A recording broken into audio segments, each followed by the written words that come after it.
Donc une belle année qui va être chargée. Alors j'ai noté 2-3 points. Une année, j'espère, qui va être de dialogue et de concorde. Hein. Tout le monde sait que ça a été un petit peu difficile, hein. Faut pas se le cacher, les 2 derniers mois. On essaye d'y répondre. Autant que faire se peut. Hein. On a dit que la République en marche, c'était lent, il n'y avait personne qui répondait, qu'on était invisible. Bon, ça a démarré le 17 novembre, le PR, le président, s'est interviewé le 10 décembre, les fêtes de fin d'année, le temps qu'on mette tout ça un peu en place, ce grand débat. On a dit que c'était une crise de la majorité. Alors moi, j'ai un mot que j'ai retenu, plus qu'une crise de la majorité, moi je pense que c'est une crise du quotidien et à laquelle il va falloir répondre. Donc ce grand débat, c'est vraiment, je pense, une opportunité. Une formidable occasion pour transformer les colères, les peurs et les craintes en solutions. Hein. C'est ce qu'a dit, je reprends les mots un peu de Macron. Et ceux qui rejettent en ce moment cette main tendue, qui la balayent d'une main, moi je trouve sincèrement que c'est rejeter le processus démocratique. Parce que à la fin, aujourd'hui encore, il y a plein de manifs, je crois qu'il y a eu un blessé encore, bref. À la fin, ce pays, il a besoin de sérénité. Il y a une marche de main qui est organisée pour ça. Stop à la violence. Une part des gens, une majorité silencieuse, je pense, est quand même un peu fatiguée de tous ces samedis en jaune qui perturbent la vie économique des commerçants. Moi, je serais qu'un exemple, surtout les petits commerçants qui, eux, sont fragiles. Mais un grand groupe, parce que j'ai des infos de par ma famille, un grand groupe comme Fnac Darty a perdu plus de 40 millions d'euros de chiffre d'affaires le mois de décembre.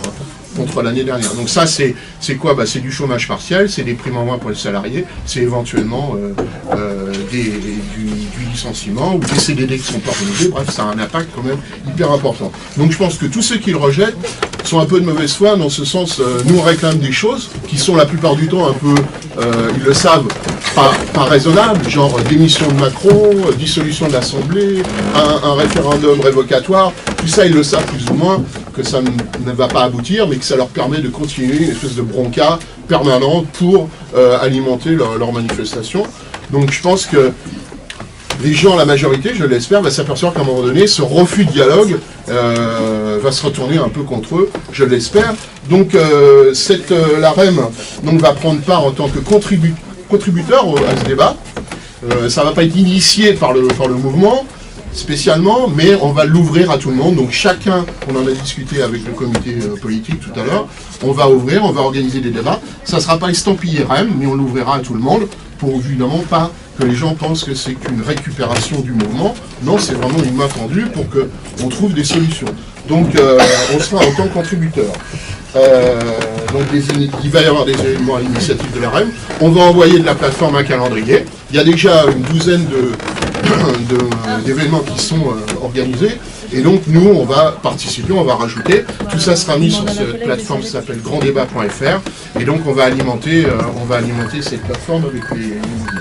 Alors c'est déjà un succès parce que je crois que la semaine dernière, il y avait plus de 100 000 événements dans toute la France. Ce qui prouve que les gens, ils ont envie de dialoguer, contrairement à cette minorité qui continue à manifester. Bon, c'est un droit de manifester, mais à un moment donné, si on renverse la table, il n'y aura plus personne autour pour s'asseoir et parler ensemble. Donc il y a déjà un gros succès, 100 000 sur ce granddébat.fr, une douzaine dans le département. J'étais il y a 2 jours à la conférence de notre nouveau délégué général Stanislas. Il réorganise le mouvement. Il réorganise le mouvement à l'initiative donc de Stanislas. Son objectif, alors le premier mot qui a été à retenir, c'est parler plus haut et plus fort, porter plus haut et plus fort la voix de la REM, en étant partout sur le terrain, et donc aller à la rencontre et à l'écoute. C'est l'objet du grand débat. Le grand débat, c'est une grande opportunité pour ça. Et donc le dialogue, il passe par un élargissement sur deux niveaux. L'élargissement politique, avec un dialogue avec nos alliés, Modem, bien sûr, avec qui on va faire la campagne européenne, et aussi ce nouveau mouvement Agir qui s'est installé il y a peu de temps dans l'ailleurs. Donc le dialogue, c'est un élargissement politique, parce que nous, on doit donc travailler avec tous ceux qui partagent nos valeurs humanistes, progressistes, et donc notre raison d'être, c'est pas seulement de défendre la République en marche, arc-bouter sur notre mouvement, mais c'est d'ouvrir au maximum tous ceux qui partagent ce progressisme, cet humanisme, ce caractère républicain, des respects des institutions, pour essayer de contrecarrer cette gangrène du populisme qui gangrène et la France et bien sûr l'Europe. Donc l'élargissement, il doit être aussi, après une politique, sociologique. Et là, sociologique, ça veut dire donner l'occasion à des nouveaux acteurs de prendre part à la vie publique et politique. Pour ça, il y a un outil qui a été créé par la République en marche qui s'appelle 1000 talents.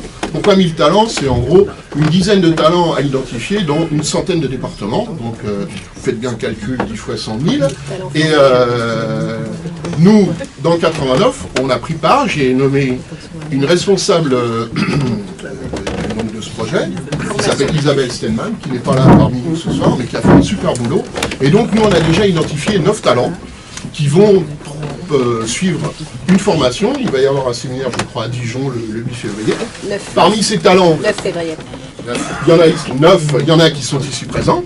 Je prends Nordine, Céline, j'identifie Elisabeth. Bref, on est 9. Yannick. Parité 4-9. Pour le moment, 4-5. On n'est pas arrivé à la parité, il nous manque une femme. Mesdames, s'il y a quelqu'un qui est intéressé par le programme du talent, elle est la bienvenue.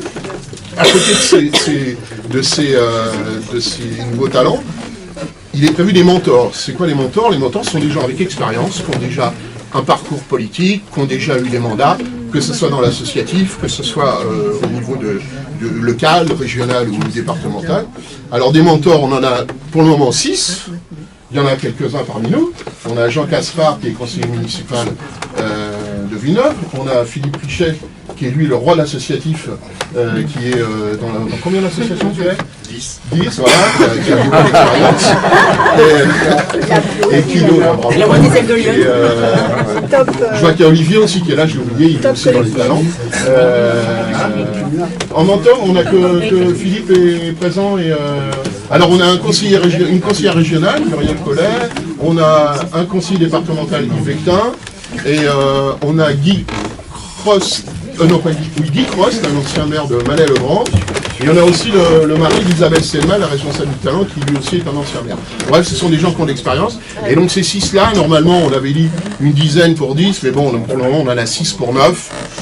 Il y a un mentor qui s'occupera de 2, je pense que ça pourra le faire. Donc ça, c'est hyper important.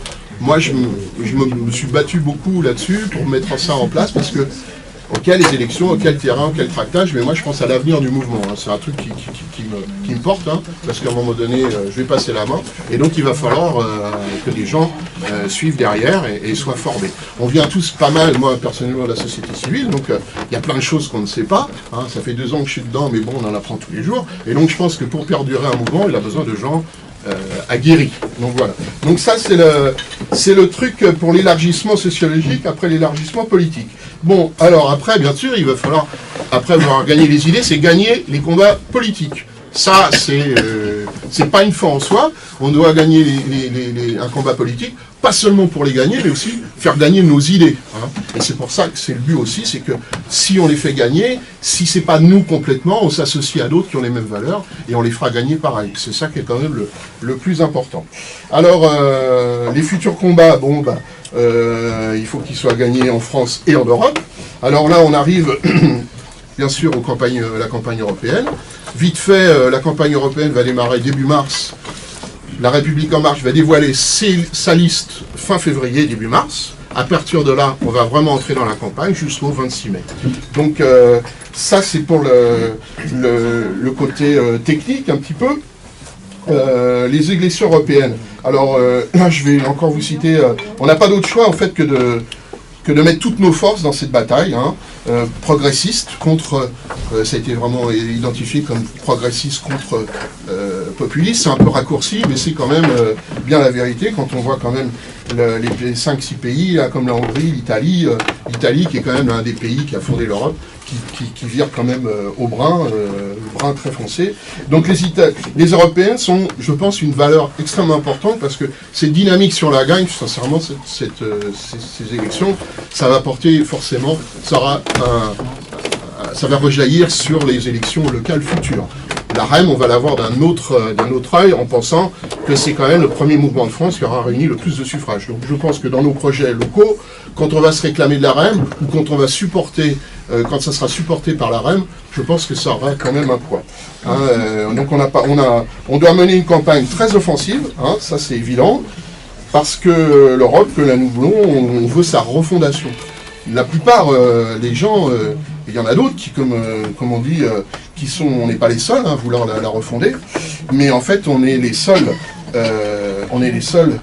crédibles pour pouvoir le faire, parce que quand on voit ceux qui veulent faire de l'Europe, des gens comme le Front National, qui sont là, qui étaient pléthore, je crois, 25 députés, où le résultat est quasiment zéro, on se demande pourquoi ils veulent accéder à une institution qui veulent supprimer. Hein. Donc c'est un peu antinomique. Ils veulent transformer l'élection européenne anti-Macron, un référendum contre Macron. Bon, je pense que sincèrement, je suis optimiste de nature, mais que les gens vont se rendre compte que cette élection européenne, même les Italiens que je connais bien, j'ai habité dans ce pays, ils sont profondément européens. S'ils ont voté un peu à la droite avec leurs problématiques précises d'immigration, je pense sincèrement que l'Europe, ils en ont besoin, ils le savent. L'Italie sans l'Europe, ça ne serait plus l'Europe et ça ne serait plus l'Italie. Donc je pense sincèrement qu'on peut rester optimiste. Alors enfin, on arrive bien sûr au municipal, hein, ça intéresse énormément les gens, presque plus qu'on a dit les Européennes, ouais, c'est un truc. C'est la première fois que je pense que les gens plus s'intéresser aux européennes. Bon, les municipales, bon, bah, c'est local, ça nous touche, c'est notre quotidien. Donc ça, on va se mettre en place au niveau national. Alors, dans la réorganisation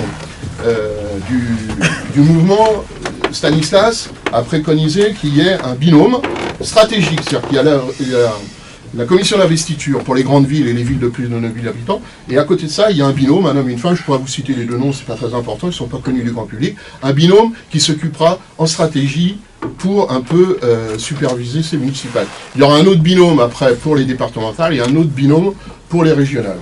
Donc ça, c'est les premières listes donc, vont être investies juin-juillet pour les grandes villes, et puis les petites villes moyennes qui nous concernent, hein, c'est plus de 9000, chez nous il n'y en a que 3, c'est Sens, Auxerre, Sens, Joigny. Hein, voilà. Donc ce seront les 3 villes où le COMPOL, le comité départemental, aura son mot à dire, mais ça sera en relation avec le siège. Et donc là, pour toutes les autres villes, bah, c'est le comité départemental qui, ville par ville, identifiera les listes et verra ce qu'on va faire.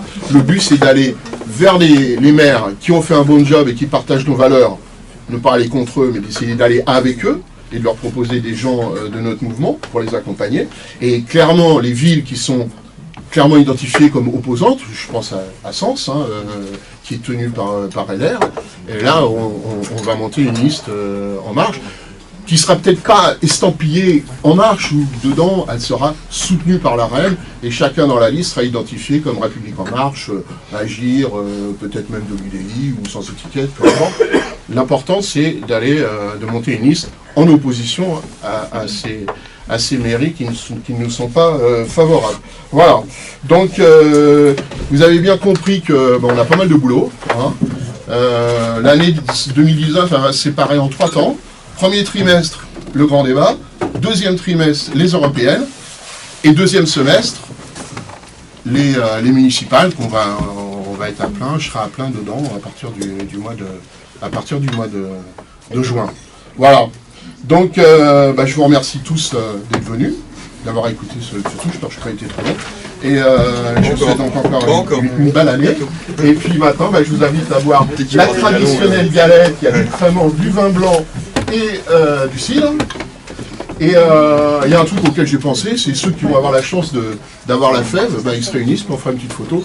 Ce sont les rois et la reine du soir, puis ce sera un peu nos adhérents d'honneur pour l'année 2019. Voilà. Merci à tous et encore bon vent pour toute cette année. Je nous souhaite du succès et beaucoup d'énergie. Voilà. Allez. Faire partie.